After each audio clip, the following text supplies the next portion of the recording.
I grow a few vegetables in large containers. When they are finished growing, is there something I can do to get the soil ready for next year?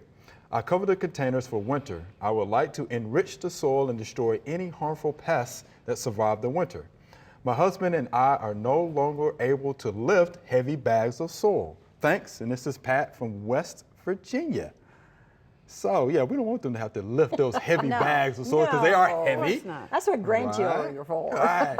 That's heavy. Yeah. So, can we help Miss Pat out, Joellen? Oh, sure. Is there something she could do to get that soil ready in her containers now? They're in the containers. Yeah. Make sure when she's at the end of the season and when she's done with the vegetables, she takes all the plant material out, even the little leaves that fall on the top of the surface, because you don't want any of that to overwinter, because that's where insects will overwinter, and that could be a problem that you might have had in the past. Okay. So take all of the plant material out.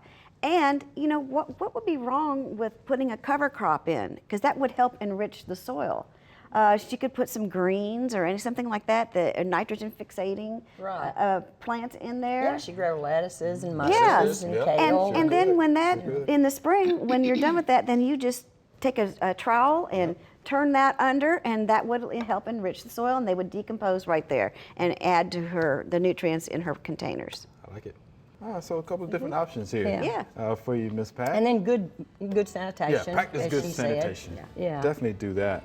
And it's good that she wants to, of course, make sure the soil is right for a container. So yeah, we appreciate that, Miss Pat, because we don't want you to lift those heavy bags. Thanks for watching the video. We hope you enjoyed. To subscribe, click below.